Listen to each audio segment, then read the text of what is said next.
Capítulo 7 do pagamento. Artigo 20. A letra deve ser apresentada ao sacado ou ao aceitante para o pagamento, no lugar designado e no dia do vencimento, ou sendo este dia feriado por lei, no primeiro dia útil imediato, sob pena de perder o portador o direito de regresso contra o sacador, endossadores e avalistas. Parágrafo 1º. Será pagável à vista a letra que não indicar a época do vencimento. Será pagável no lugar mencionado ao pé do nome do sacado, a letra que não indicar o lugar do pagamento. É facultada a indicação alternativa de lugares de pagamento, tendo o portador direito de opção. A letra pode ser sacada sobre uma pessoa, para ser paga no domicílio de outra, indicada pelo sacador ou pelo aceitante. Parágrafo 2º. No caso de recusa ou falta de pagamento pelo aceitante, sendo dois ou mais os sacados, o portador deve apresentar a letra ao primeiro nomeado, se estiver domiciliado na mesma praça, assim sucessivamente, sem embargo da forma da indicação na letra dos nomes dos sacados. Parágrafo 3º. Sobrevindo caso fortuito ou força maior, a apresentação deve ser feita logo que cessar o impedimento. Artigo 21. A letra à vista deve ser apresentada ao pagamento dentro do prazo nela marcado. Na falta desta designação, dentro de 12 meses, contados da data da emissão do título, sob pena de perder o portador o direito de regresso contra o sacador, endossadores e avalistas. Artigo 22. O portador não é obrigado a receber o pagamento antes do vencimento da letra. Aquele que paga uma letra antes do respectivo vencimento fica responsável pela validade desse pagamento. Parágrafo 1º. O portador é obrigado a receber o pagamento parcial ao tempo do vencimento. Parágrafo 2º. O portador é obrigado a entregar a letra com a quitação àquele que efetua o pagamento, no caso de pagamento parcial, em que, se não opera a tradição do título, além da quitação em separado, outra deve ser firmada na própria letra. Artigo 23. Presume-se validamente desonerado aquele que paga a letra no vencimento, sem oposição. Parágrafo único. A oposição ao pagamento é somente admissível no caso de extravio da letra, de falência ou incapacidade do portador para recebê-la. Artigo 24. O pagamento feito pelo aceitante ou pelos respectivos avalistas desonera da responsabilidade cambial todos os coobrigados. O pagamento feito pelo sacador, pelos endossadores ou respectivos avalistas desonera da responsabilidade cambial os coobrigados posteriores.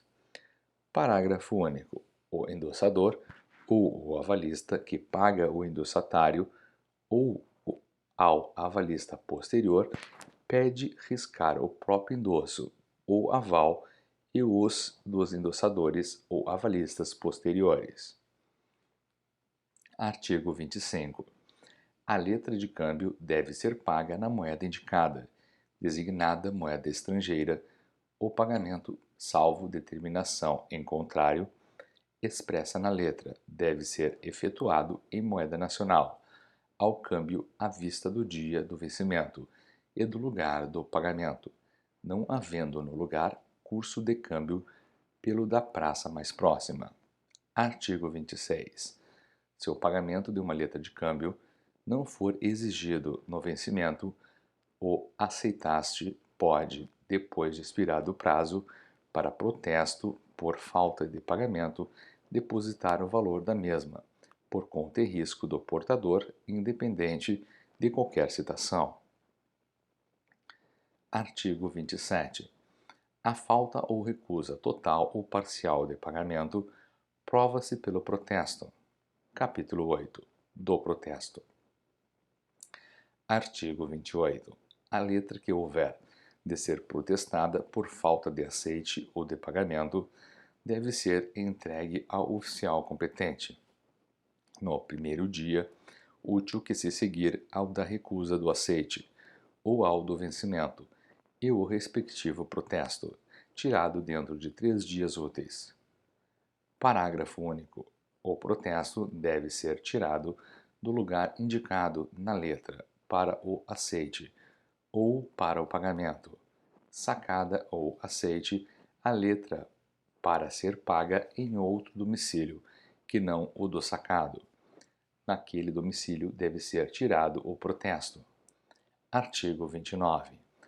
O instrumento de protesto deve conter: inciso 1, a data; inciso 2, a transcrição literal da letra e das declarações nela inseridas pela ordem respectiva; inciso 3, a certidão da intimação ao sacado, ou ao aceitante, ou aos outros sacados nomeados na letra para aceitar ou pagar a resposta dada ou a declaração da falta da resposta. A intimação é dispensada no caso de o sacado ou aceitante firmar na letra a declaração da recusa do aceite ou do pagamento e na hipótese de protesto por causa de falência do aceitante. Inciso 4. A certidão de não haver sido encontrada ou de ser desconhecida a pessoa indicada para aceitar ou para pagar.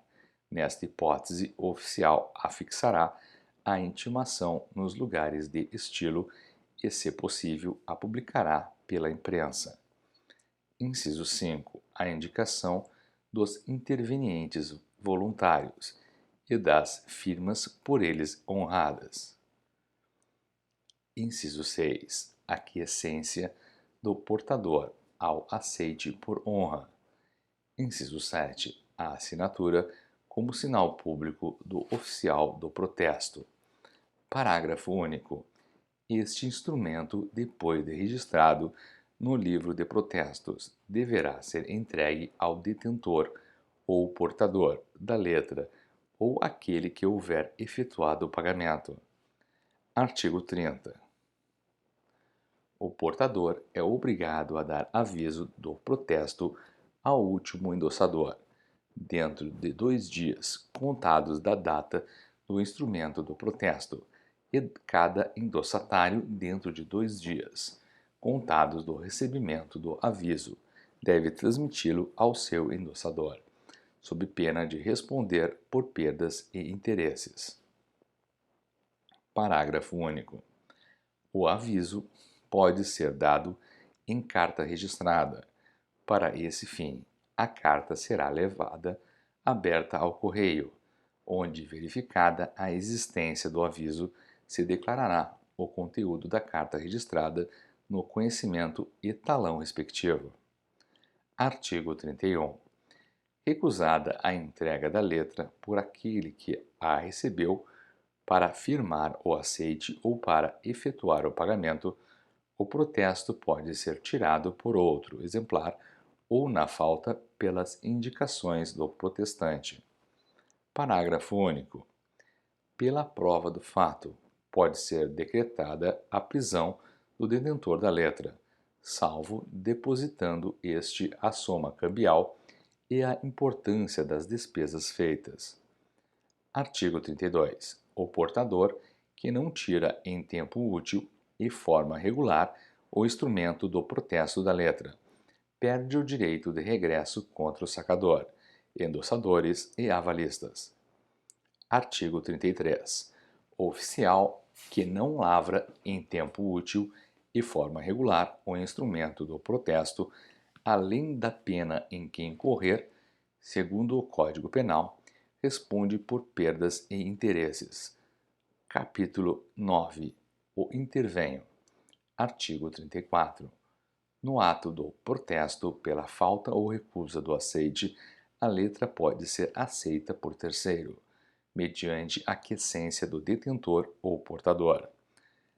A responsabilidade cambial deste interveniente é equiparada à do sacado que aceita. Artigo 35. No ato do protesto, excetuada apenas a hipótese do artigo anterior, qualquer pessoa tem o direito de intervir para efetuar o pagamento da letra, por honra de qualquer das firmas. Parágrafo 1º. O pagamento por honra da firma do aceitante ou dos respectivos avalistas desonera da responsabilidade cambial todos os coobrigados. O pagamento por honra da firma do sacador, do endossador ou dos respectivos avalistas desonera da responsabilidade cambial todos os coobrigados posteriores. Parágrafo 2º. Não indicada a firma, entende-se ter sido honrada a do sacador, quando aceita a letra, a do aceitante. Parágrafo 3º. Sendo múltiplas as intervenções, concorram ou não coobrigados, deve ser preferido o interveniente que desonera maior número de firmas. Múltiplas as intervenções pela mesma firma, deve ser preferido o interveniente coobrigado, na falta deste, o sacado, na falta de ambos, o detentor ou portador tem a opção, é vedada a intervenção, ao aceitante ou ao respectivo avalista.